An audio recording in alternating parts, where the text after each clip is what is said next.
Good morning, good afternoon, good evening. Welcome to Hands on SAP Dev episode 56 with me, DJ Q Macro. It's a frosty, cold Friday morning. Sun's shining though. And yeah, it was a nice run this morning, a short one, but yeah, cold and dark and a little bit icy, which is how I like it. Yeah, so I'm looking forward to the next hour with you.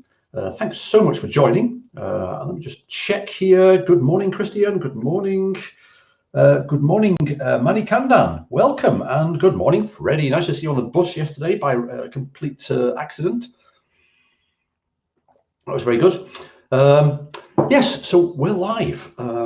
Yeah, I've been scheduling some tweets and everything. Anyway, we're going to cover or continue with our workflow on Cloud Foundry discovery today, for the most part.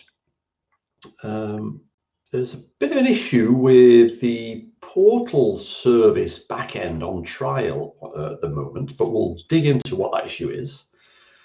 I'm talking to some folks. I'm just pointing over there, my work laptop on a support system, talking to some lovely folks there. They've been trying to fix it. But I think it's okay because, we can look at the error, we can sort of, stare at it for a little bit and have a play around with maybe, how we look at the error and see what's going on. But I think I've got in the style of, there's a program on British TV in the 70s. Well, I suppose maybe it's still going. I don't know. When I was a kid, I watched it, Blue Peter. And there was when they were making things, and they brought out something from the back shelf saying, "Here's one I made earlier." I do have a cloud platform trial account that I'm using to rewrite my workflow CodeJam content for Cloud Foundry.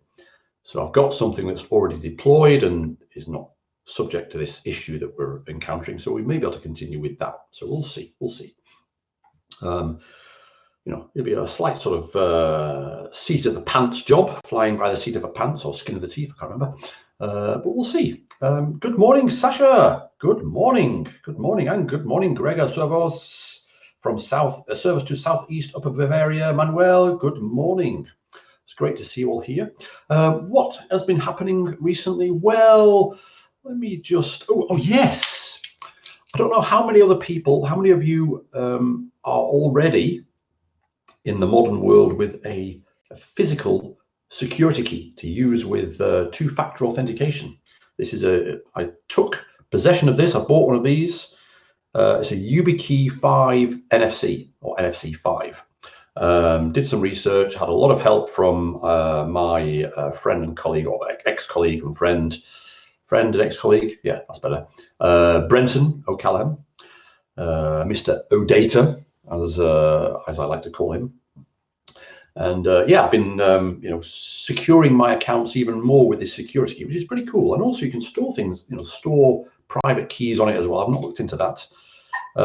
Good morning, Antonio. Good morning to Frankfurt. Good morning, Max. Servus, Max, just to force DJ to pronounce it. Yes, we'll say something and I might pronounce it. This chat here is very small. What's going on? I don't know what's going on. Let me just up the font a little bit. There we go. I can see that better now. So there we go. Let me just switch. I'll go to Lightstream, just switch to the main.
Oh, is that better?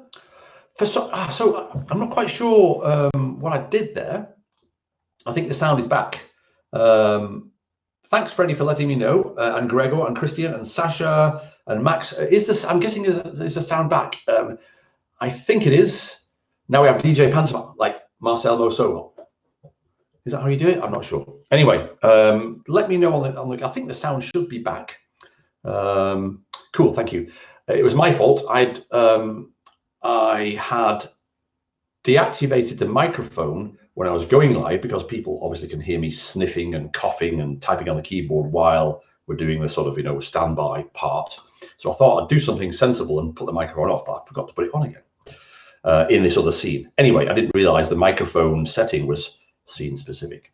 So mea culpa, mea maxima culpa, as they say in Rome. Okay, thanks for letting me know. Okay, so yes, something completely random, but I gave a talk yesterday internally at SAP to a lovely organization, like an architecture forum, on functional programming. And one of the things and some of the content of the talk we've done already on this live stream series a few back. I think it was episode 43. But I took some of the content for it from this talk I gave a while ago in 2017 at MadLab in Manchester, where I was looking at various languages, Elixir, Haskell, Clojure, and sort of discovering pattern matching and discovering what recursion or how recursion is implemented in different languages, functional programming. There's Elm as well. Elm is a beautiful language. And also seeing how we could do it in JavaScript as well. And I came across basically something like this and tried to tell the story of how we got from, or how we get from something like this that's on the screen right now to effectively the reduce function and subsequently the map function and filter and find and all those sorts of things through a little bit of a journey through Fold. Let me know if that would be interesting for us to cover on a live stream by exploring, then let me know. I mean, obviously we've done some functional programming before, but maybe not to this extreme. Morgan, Volker, Mahesh, good morning. Good morning. So yeah, let me know whether that would be a thing. We'll we'll look at the beauty of, for example, where are we here? The beauty of, where is it? Oh, QSort. Now that is a thing to behold. Stare at that for a few minutes, and you'll think, oh yeah, that's really cool. That's not from me, of course. This is a classic sort of example of pattern matching and recursion used to implement not a super efficient, but a beautiful quick sort. Anyway, look at that. That's just amazing. Yes, so we get to fold right in this case. But anyway, yeah, let me know if that would be a thing that you'd be interested in looking at. By the way, that's sort of connected to the coding challenge that we had. Was it last week we announced it, or this week? I can't remember. It was on Tom Young's blog post. Max, can you or anybody find the coding challenge blog post and stick it in the chat? We're going to do one in another couple of weeks' time. And it's going to be a sort of functional programming one. I mean, only you folks here on the channel know that. But yeah, we're going to do a sort of a functional programming related one. So there we go. You heard it here first. Right. What else? Oh, yes. We were chatting on Twitter yesterday, and Oliver Jägel tweeted something that I responded with a, wait, what? Which I think was quite appropriate. Thanks, Christian. That's good feedback. I think I'll definitely consider that. Which is serverless ABAP. Now, what a combination. It's never seen the light of a NetWeaver application server, but only his Raspberry Pi running OpenFAS. Now, so OpenFAS is an initiative, a project from the wonderful Alex Ellis UK on Twitter. I'm reading all sorts of things from him about OpenFAS and about serverless and about Raspberry Pi clusters. and about K3s, which is like a cut down version of Kubernetes. Okay, 8s -5. I don't know why -5 is significant, but anyway, there we go. So yeah, and then Hendrik said, get Oliver on the show. I'm assuming we're referring to this thing as a show. So yeah, let me know if it would be interesting to get Oliver on and get him to show us what this thing is all about, because it looks quite interesting. You know, he says it's super alpha mode at the moment. I was just looking on the repo on GitHub, but I think that's definitely interesting. OpenFAS is also available to run COBOL functions. Yes, Max, that's pretty awesome, right? That's pretty awesome. So I think you know, there's plenty. There's too much to cover on this show. It's a show. That's cool. I've got another thing in my little directory here from Marius, but we'll come to that shortly because I want to use that in something we're about to do. Okay, so okay, perfect. Thanks, Gregor, and yeah, I think +1 for Oliver from me too. Okay, perfect. Another glass of water, sip of water. Now, where did we leave off last week? At the end of last week, we were here, right? We just finished sort of exploring where we were with the sample application called Sample Workflow Tiles MTA Trial. Thank you, Christian. Thanks for posting or about to post that link. That's awesome. And yeah, we're going to do another one, like I was saying. We had a look at the Workflow Tiles FLP, which is basically this mechanism that requires, as we remember, there's the Workflow Tiles router. Let's just collapse that. There's the Workflow Tiles FLP, and it's about content deployment. And then Gregor also made a really good point about the common data model, which is this thing here. And this particular Workflow Tiles FLP module gets deployed, and its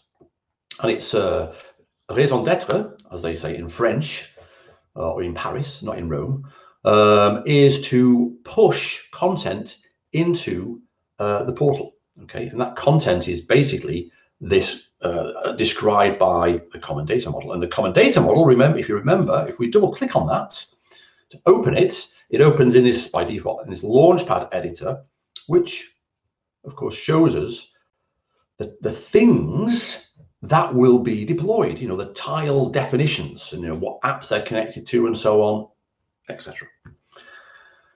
So the next stage is for us to try and build this and then deploy it. And it's in the deployment that we may come across some errors, which is okay, right? Christian, you're teasing me here, where you say here is the link to the community coding challenge. There's no link yet, or am I missing something? But anyway, that's okay. We got plenty of time. So what I propose we do, and I'm sort of, well, like always, I'm mostly making this up. What I propose we do is do it from the web IDE first, and then also do it from the command line, because terminal is the future, etc. A futurist terminal even. And in fact, I'm just going to do that and close that. There we go, so I can see things better. So I think also then we'll be able to look at this thing from Marius. I think we might have covered it before, but it's very useful. Anyway, right. So we've got this application, and I'm going to right click, and we did cover this, didn't we? We covered the deprecated build tool, which is the Java-based build tool, and we've covered, and Marius has got some blog posts on the new MTA build tool. So we'll run that right now, okay? So the task for build MTA has started. That's there, 8:14. There we go. And we'll have a quick look at the output of that just to see what's going on. Okay, so what's happened? Where is the start of it? There we go. Right. 8:14, MTA build started, etc., etc., etc. And if you remember, the script that's used is not web IDE. I think it was some other little bit of string here that was used. It was a different script that used the Java build. This is using the MBT build tool. So this is a script that invokes that. And this is the output that we see from that MBT build script, okay? All sorts of different things. And we end up with an archive generated in, by default, it puts it in a directory called MTA archives, and I'll create that directory if it doesn't exist. An MSAR file called after the name of the project, sample workflow tiles MTA trial. We understand what that name is, giving it a 0.0.1, and that comes from the MTA.yaml. And then it's an archive or a zip file, effectively, which is an archive, right? And it's an MTA archive, so they call it .mta. It reminds me of who remembers or who still uses SAP-car. SAP-car is an archiving tool, basis tool. Bye, Freddie. Have a great day. But basically, it's a wrapper around tar, and so they call the archives car archives, but they're actually really tar archives. In the same way, I think that the VSIX, the Visual Studio Extension archive files, .vsix, they're actually just zip files, right? Okay. Anyway, I digress. So what we've got in there now, as a result, we've got a MTA archives directory and this thing here, which we'll now try and deploy. Okay. First of all, well, yeah, let's try and deploy it. Let's just do it, right? Let's deploy to SAP Cloud Platform. And this is what you would be doing normally. Now, nobody yet. I don't know whether Ronnie's on the call yet. Ronnie was super excited about something which I'll talk about in a minute. Cloud Foundry endpoints, organization, dev. Yeah, that's fine. Let's just check. Yes, let's just check before I do anything else in the MTA YAML, because this is something I wanted us to sort of change, but we'll deploy it anyway, right? Just to see what happens. Yeah, this is the as standard, what you get basically when you create a new workflow project from this sample application. You get the MTA YAML, and you get these two modules, workflow tiles app router and workflow tiles FLP, and there's 1, 2, 3, 4 resources upon which they both rely. One relies on only 3 of them. And this is the workflow instance, the instance of the workflow service. And it's supposed to be called, as in according to this, workflow tiles, right? And it's defined here as a managed service, so it will get created. If we have a look over here in my trial account, which I've, of course, expired on. I wish they would up that, but anyway, trial. We see in my dev space,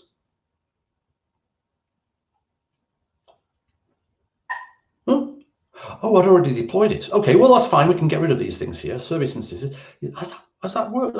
Service instance. Anyway, let's just do that. I was messing around this morning to see if the error was still there. Right, okay, so we've already got this workflow instance. And remember, we created that manually, okay? And the portal resources, let's just get rid of this menu item here. We've got the portal resources workflow, we've got the UI workflow tiles, we've got the UAA workflow tiles, we've got the HTML5 repo as well. So everything's actually been deployed. I've just done this, half an hour ago. And I thought it had failed. Oh, look at that. We've got 0 days left. Expires in 0 days. That's a bit exciting. So I think we'll deploy this anyway. But before we do, let's just have a quick look. Let's go to the applications. This is quite exciting. Is this working? It might not be working because of the error that I'm sure I saw. Let's just find out.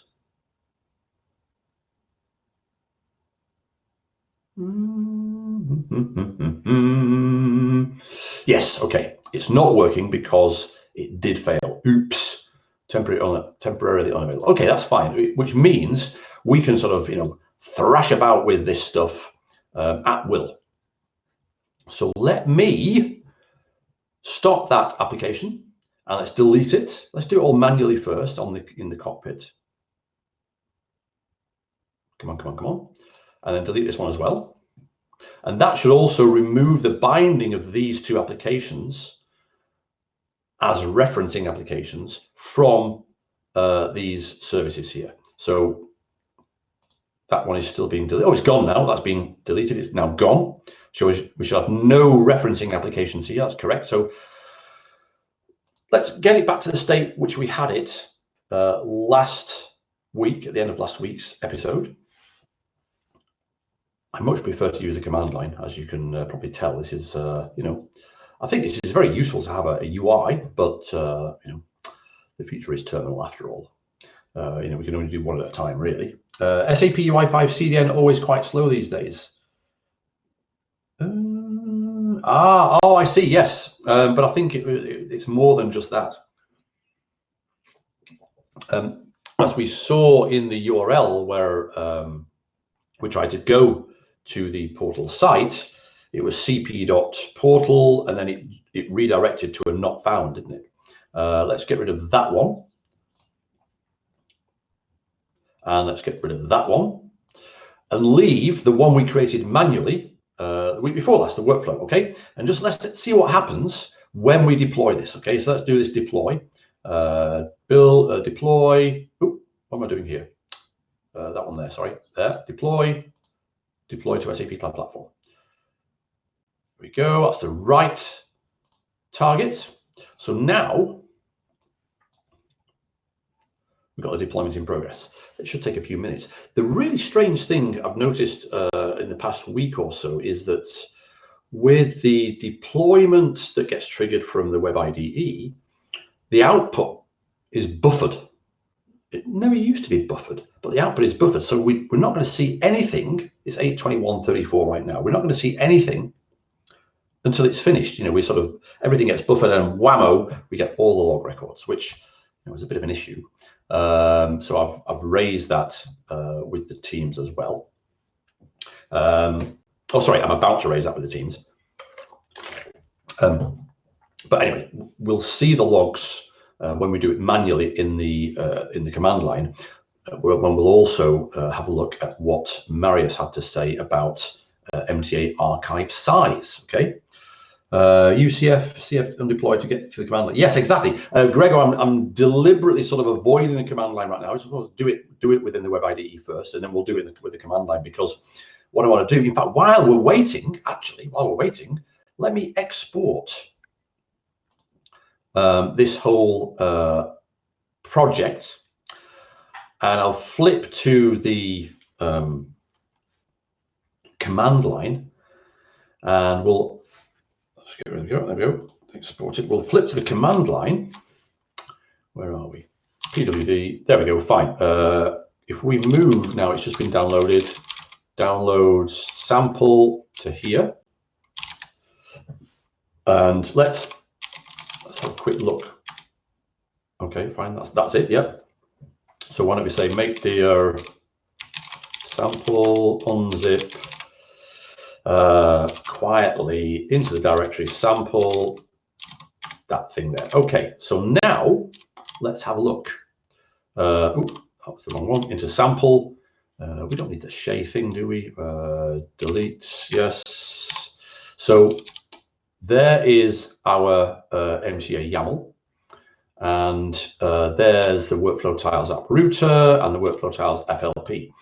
Interestingly, did you notice, not that this is super exciting, but it didn't include the MTA archives directory in that export, and that's what makes sense, right? So what we'll do while we're waiting for that deployment to continue, because as you can see, it's still happening. Okay, we'll also build it here on the command line. Okay, so MBT. Actually, before we build it, we'll make that change. We're deploying it right now with the workflow tiles reference to the workflow instance, and we'll see what the result of that is in a second. So while we're waiting, we'll modify that. This is what I'm talking about here, right? So we've got the workflow tiles, workflow tiles name in the require statement for both the workflow tiles app router module and also the workflow tiles FLP module, and then there's the name at the bottom there. So if we just change that to workflow, but also instead of it being like a managed service, as in please create this type thing, we can specify that as an existing service. Okay, so that's what we want. Now let's just build that and see what happens. We should get the same messages here.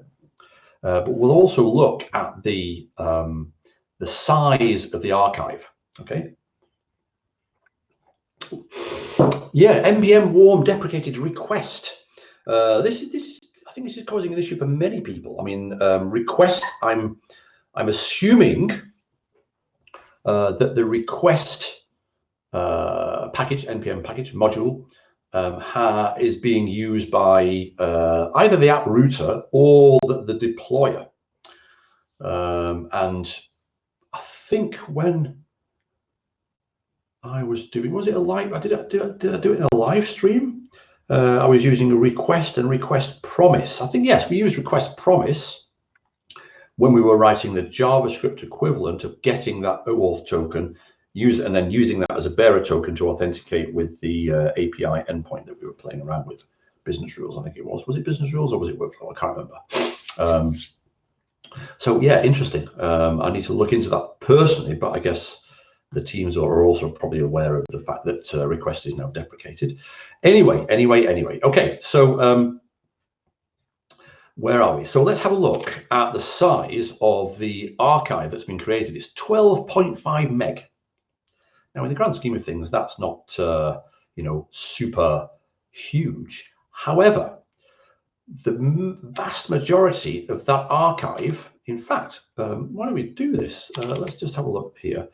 Let's go into the MTA archives directory, and is it a zip file sample? Yes, it is. Okay, so if we have a look at that, make dir temp unzip into temp the what's it called, sample mtar, and have a look at that. We'll see that most of the content of the data.zip in each of the module directories is the node module stuff. Okay, now that's interesting because, and it was the same for the workflow tiles FLP as well. Now that's interesting because we can use Marius's discovery to help us here. Do you think your MTA archives are just too big? That reminds me of that phrase, does my bum look big in this? I don't know, it's not something I say very often, but there we go. And Marius pointed us to a nice little build parameters section that you can specify in your module definitions to cause the build to ignore node modules. So the node modules won't be transported in the build, right? And then, sorry, it won't be included in the build, and therefore it won't be transported in the deploy to the Cloud Foundry. They'll be expanded in the Cloud Foundry once you've deployed it instead. So while we're waiting for that deploy to finish, it's still, I think, deploying. Yes, it's still deploying. We've now got, however, a number of things in our services. Let's just have a look at this as well. This is a little bit of a bitty thing. We've now got in our services, we've got the portal. We should expand these columns, widen the columns and shorten other ones, or make narrow. Anyway, we've got our workflow service instance, but it's not being used, right? It's not being referenced by either of the two modules or the apps that we're deploying. Instead, what's happened is that it's caused the creation of a second workflow service instance, given it the name workflow tiles, which of course you can sort of understand now from the MTA YAML, and it's bound those two modules to it. Okay, so that's not really what we want. Okay, I mean it's fine, but it's a bit of a waste, right? We've already got this workflow instance and we want to use it. So the result of specifying in the MTA YAML file here that it's an existing service and it's now called workflow and not workflow tiles, that should sort us out. Okay, so that's that's what I wanted to show there. So are we still okay? Everybody still with us?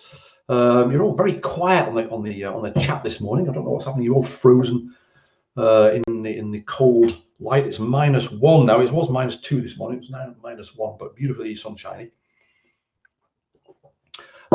So yeah, where are we? That we're looking at the MTA YAML. Let's just have a look again to see the applications. Now, this is the state that we expect. Now, we don't know whether the actual deploy task of the, or content deploy task of the workflow tiles FLP module, which we sort of had a brief look at last week, whether that's actually worked or not. Let's have a look at the deploy. It failed, okay? It's failed, and it's probably failed because of this error that's occurring on the portal service backend.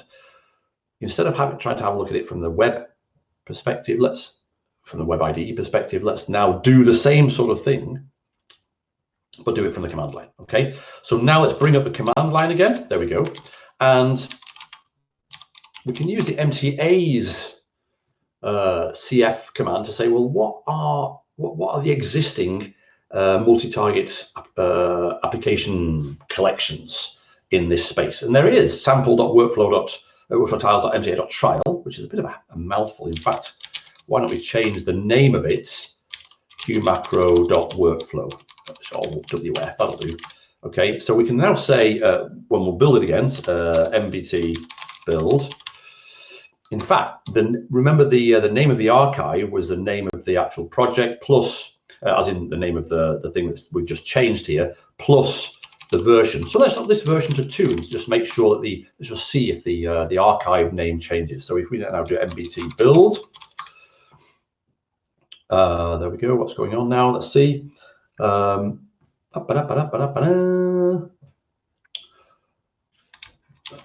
Actually, let's go in here as well. CF MTAs. Let's have a look. And while that's building in the other window, we can hopefully say CF undeploy. In fact, let's do a CF apps first of all. Let's look at the apps. There we are. Workflow tiles app router and workflow tiles FLP, and look at the services as well.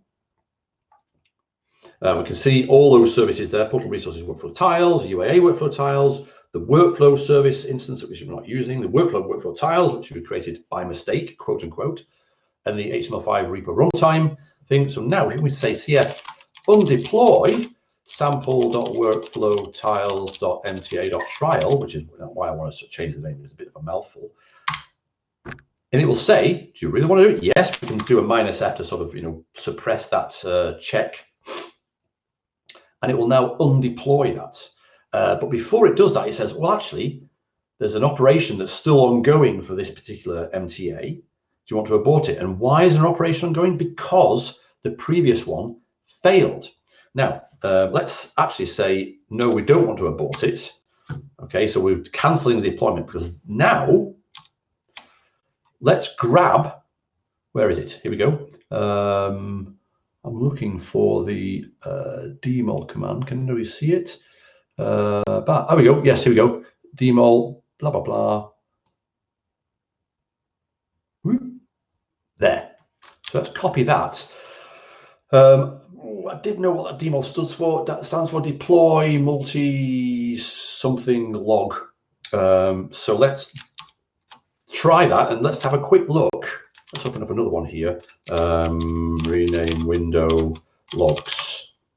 CF dmol I92 CB blah blah blah blah blah. Okay, so this is the oh yes, the I think O in dmol stands for operation. So we've now pulled down the logs of that deployment so we can have a look what went wrong. Let's have a look in there. There it is. There's the directory it creates, and in that directory we've got the main log, the workflow tiles app router, and I'm guessing that the error that we're going to see, load of work process, preview, that I'm guessing that the error, if it's like all the other errors I've seen this morning and in previous days. Thank you, Max. Download MTA operations log. Of course, because it's a CF command, so it's do this, download, it's not deploy, it's download MTA operations log. Thank you, Max. So there we go. Now, I'm going to do a equals 502. Yes, there we go. It's the same error. Equals 502. This is the error. Deployed to portal service failed, got status 502. 502 bad gateway, registered endpoint failed to handle the request. Okay, so there's a portal service backend endpoint the deploy phase of the workflow tiles FLP that's trying to deploy this common data model in there, that's failed. Or the back end has failed. The back end is responding with a 502. So that's the problem. Now we can sort of try again, and we'll do that as well. I think though today that it's quite broken, but we'll use the retries to sort of keep retrying, because sometimes it works. Okay, so let's have a quick look at that. There we go. There. What are we doing here? Oh, okay. So that's built now. Was that build? Yes. I'm trying to do maybe two things at once. Too many things at once. So we've built that now. And the archive, that's right, the archive name is now qmacro.wf, the project name, 002, which is the version that we had in the we changed the MTA YAML, and then mtar. Okay, great. But it's also, of course, the same size as the other one. Okay, so we haven't changed anything there. So why don't we now go to Marius's suggestion and go into the MTA YAML and add the build parameters. So we want a new section here, build parameters, and it's going to be node, build parameters, sorry, it's going to be ignore, what we're doing, come on, ignore,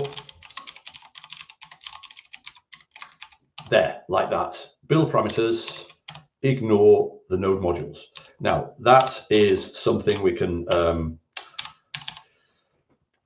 add not only to the workflow tiles app router, but also to the workflow tiles FLP. So now, if we build it, in fact, why don't we change the version? So we keep the old qmacro archive, yeah. Build mbt build, and so let's see what happens.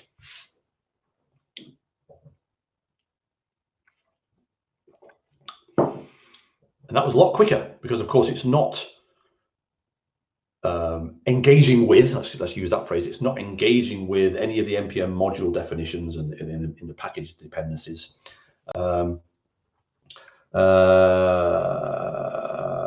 Crap formatting, dmol is just the alias.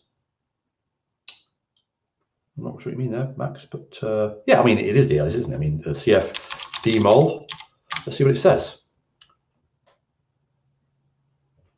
Download MTA op logs. There we go, we're going to find out that way as well. Max, thank you very much. Okay, so now let's have a look in the MTA archives directory. Now we've got 12.5 meg on version 2, but now we've had the ignore node modules build parameters. We've got 24.7 kilobytes, nothing could fit on a floppy. So that's a lot more exciting, isn't it? So now let's deploy that and let's use the retries to see if it works. Okay, and if it doesn't work, we can switch to my other accounts and we can carry on like that. While the folks in the team, the back end, fix that 502 error. Now, what are we doing? Oh yes, so we can say cf deploy MTA archives qmacro workflow 3, and now we can say here. Oh no! Oh, hold on. Cf MTAs. We want to do undeploy that first, don't we? Cf on. There we go. Yes, that one. Yes, really, and also yes, abort that. So what's going to happen now? Let's just move that down there. Where are we now? Yeah, let's move that down there to see that these things should disappear. The undeploy will remove the modules, and of course remove the binding of these modules. Oh, it stopped. Remove the binding of these modules to the services. There we go. They've gone during the undeployment. Whereas the service instances.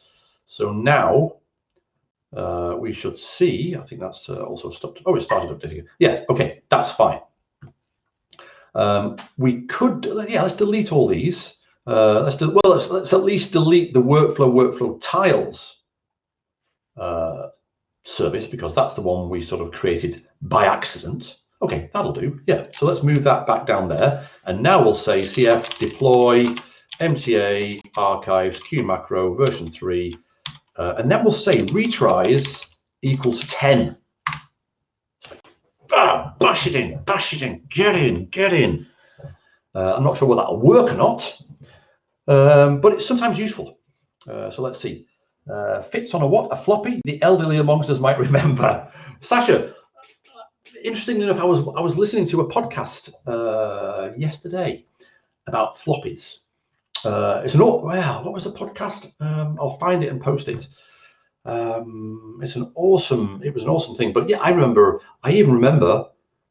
I suppose this is a way to date ourselves. If you do remember floppies, what was the first size of floppy in terms of, not capacity but size that you remember using? I remember using the 8-inch floppies, and then of course the next size down was the 5.25-inch floppy. And in this podcast, while we're waiting for this, might as well talk about this. In this podcast, I was learning that, and I think I sort of vaguely knew this anyway. These floppies were designed, the original reason for creating this floppy style mechanism or media type was to load the bootstrap code on a mainframe.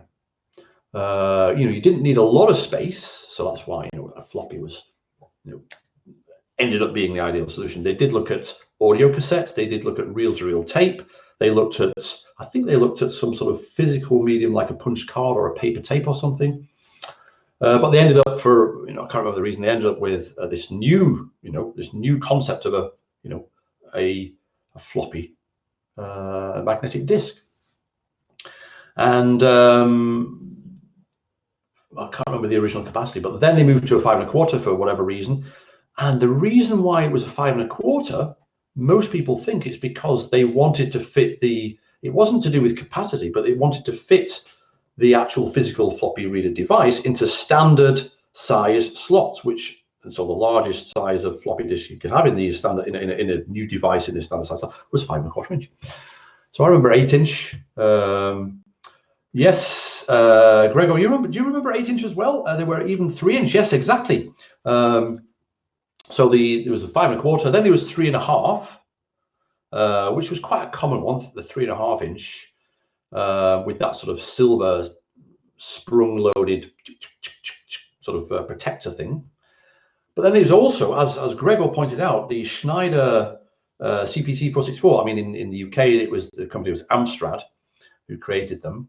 And yeah, there were 3-inch, slightly thicker, but 3-inch floppy disks. Yeah, and then floppy disks sort of disappeared.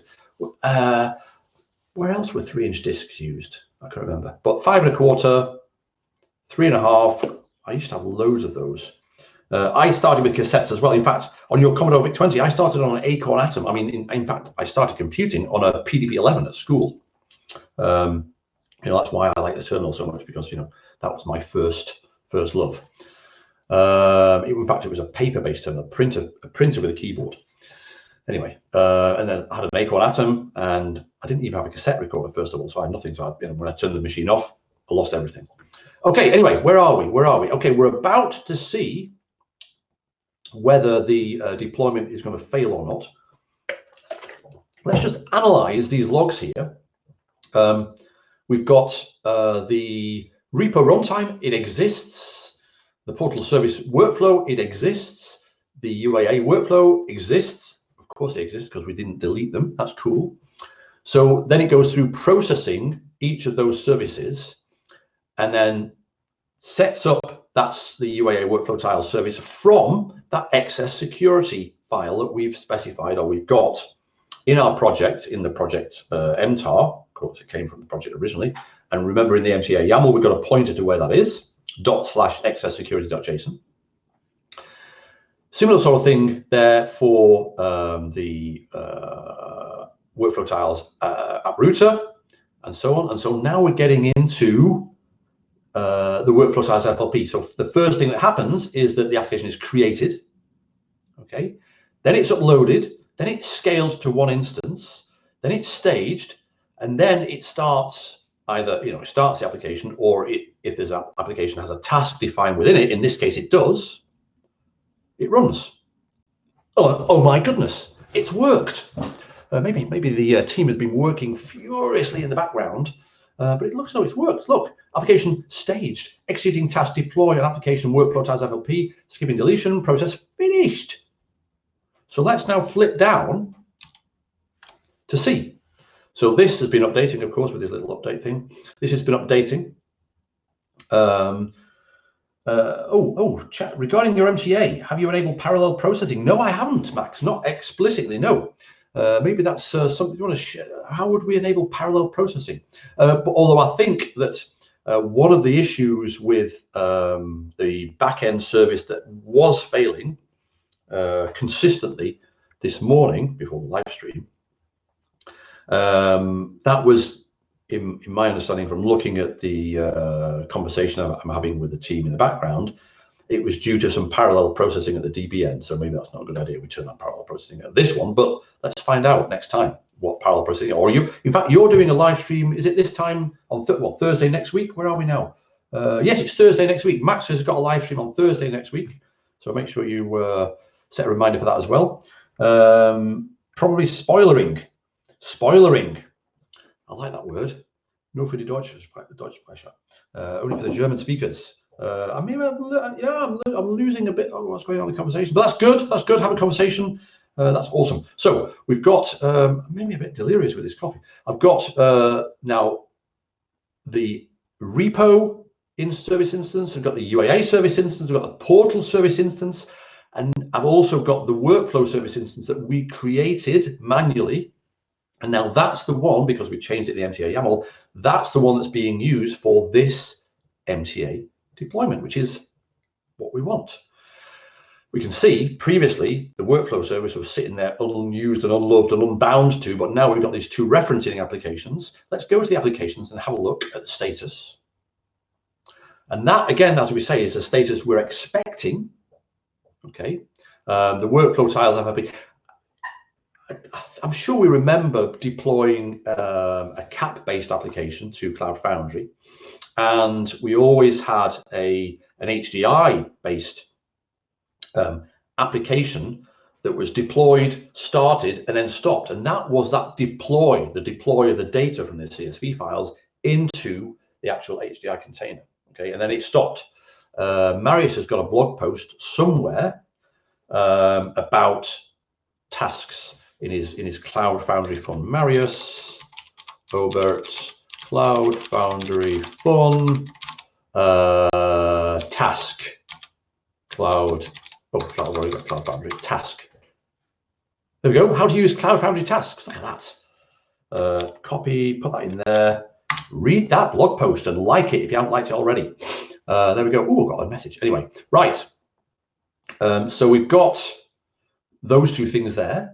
So let's now see, follow the same process. Let's now see if we can get to the portal content. So we go into cp.portal/site, and I think I can feel the UI5 being loaded, being bootstrapped, and there we go. There's an error. Why is there an error? It's probably because.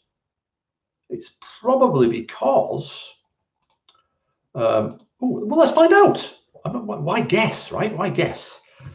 Service task processing failed. Contact your system administrator. Now, if we have a look here, and I'll open up the Chrome DevTools, trusty Chrome DevTools, we should see, because this, this thing here where it says error, normally it would just say 1, right? Oh, sorry, 0. And this is polled. This information is polled. Where is it polled from? It's polled from an OData service that has, this task processing OData service, if I remember correctly. Now, I'm not sure how often it's polled.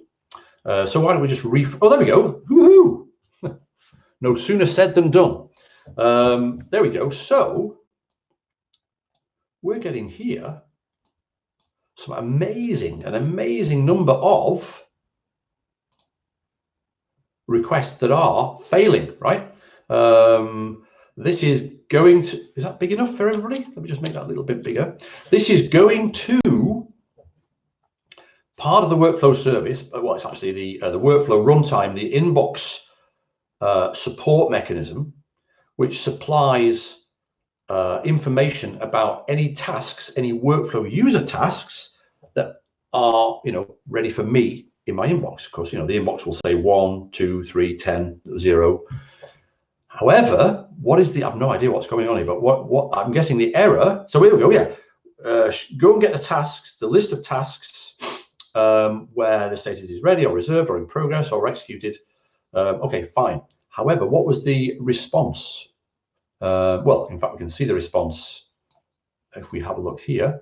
Cancel 403. Okay, so we're getting a 403, which of course means forbidden, and that's because I'm guessing. I'm just guessing, because the instance of the workflow service that we're, remember, I'm creating these instances and deleting them on the fly, like there's no tomorrow, right? But I think that my user here, let's go back to the trial sub account, my trial sub account. If I have a look at the role collections, yes.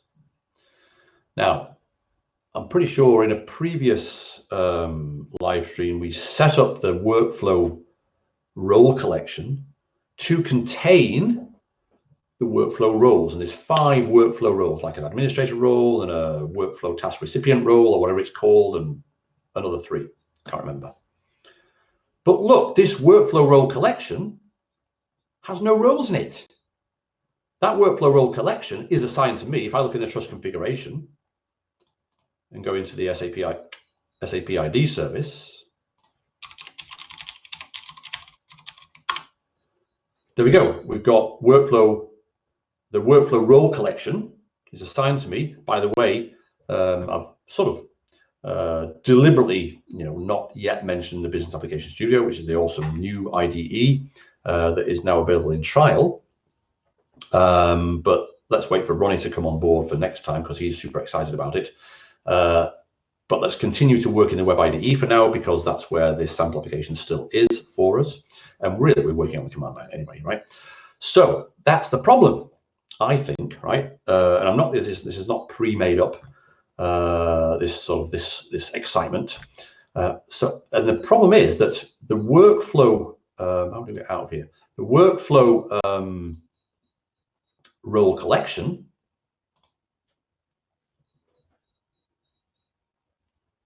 is empty, because previously it did have things in, but they were referring to a specific connection to the specific workflow instance that we'd created. So now I think if I go in there, we can now add roles. So we'll add role workflow B101050 workflow admin. Add that role here.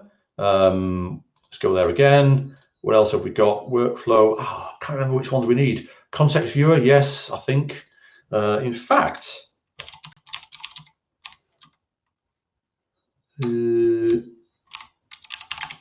this is the work in progress on this Cloud Foundry branch, CF branch of the workflow code jam thing that I'm creating right now. Where are we? Workflow tools, workflow tools. It's here, right? We've got, there we go. Administrator, developer, initiator, participant. Oh, we didn't need the other thing, but anyway. Administrator, content viewer. Let's have that anyway. Why not? I'm feeling generous. Administrator, developer, workflow developer. We don't need that right now, but we'll have it. Developer, and what was the other one? Initiator, participant, and viewer. Initiator. Sorry, go there. Initiator, participant. Now, maybe we should have just given it viewer and then see if that solved the problem there. Actually, let's do that. Let's do that. Let's just keep adding them until we don't get the 403, because the workflow role collection is already assigned to me, and I've already logged on with that collection attached to me. So let's have a look there. Developer, initiator. I'm not going to try and initiate a workflow yet. Let's just see workflow. What was it? Workflow participant and viewer. Yeah, this is an experiment. Add role. Come on, add role. Workflow viewer. I mean, we could look at the documentation, but that's like too obvious. So now we've got workflow viewer, and I'm assuming right now. Yes, Gregor, I'm assuming you're referring to the application studio. Yes, you can. In fact, if you go to your, there we go there, the trial cockpit here, and look in, come on, did I click that correctly? And look in subscriptions, in a similar sort of way to the Neo style, Business Application Studio, and I've subscribed. There we go. One thing to note, however, that incorrect dev space. There we go. I've deliberately not created any yet. One thing to note is that there are a number of extensions. When you create a space, a dev space, you specify the sort of combination of tools that you might want. A little bit like the Web IDE extensions. So you always get the basic tools and the basic SAP version of Eclipse Theia, which is of course what Business Application Studio is based upon. And then you can choose to have the MTA, the multi-target application tools, as an SAP extension. You can also bring in the UI5 layout tools, but what you cannot yet, and I emphasize the word yet with an underline, there are no workflow related tools. They are coming. I understand that from the product owners and the team and everything. The wonderful people are working on this, but for now, if you want to do what we're doing on this live stream, of course you can still use the Web IDE for that. So that's something to point out there. And then eventually, the additional SAP extension list will contain the tools relating to workflow, like the workflow editor, the graphical editor, and things like that. Okay. But for now, we'll continue, therefore, to use the Web IDE. So there we go. Let's close that down. Oh my goodness, it's 8:57. Let's just see. Where are we? I'm going to refresh that. See, I don't know whether I need to re-authenticate, whether it's going to, this is crazy error. Oh, let's just add them all. We haven't got time to mess about, DJ. Come on, sort your life out. Add them all. It would have been nice if we had a bit more time. Workflow admin. But this is real life, I suppose. I have no idea what I'm doing. Workflow developer. I guess we don't need developer to see if we can see the output of the task collection. Workflow admin, what was it? Workflow initiator. Let's add them all and just be done with it.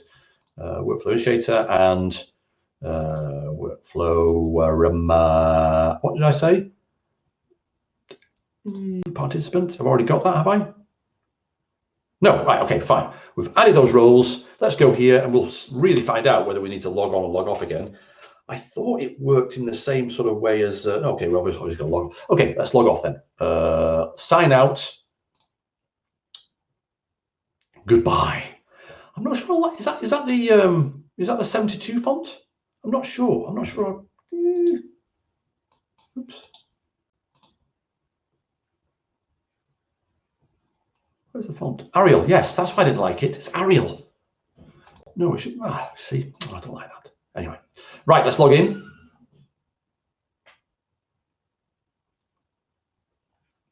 Where's the network?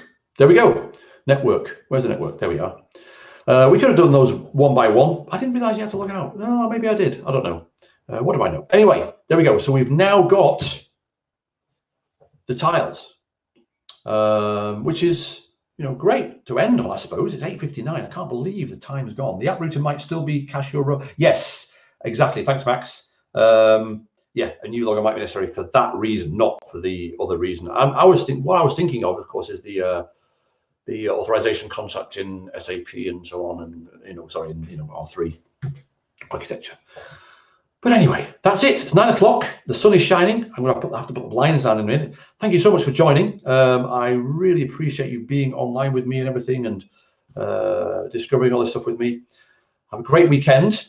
and I'll see you when I see you. Bye. See you next week.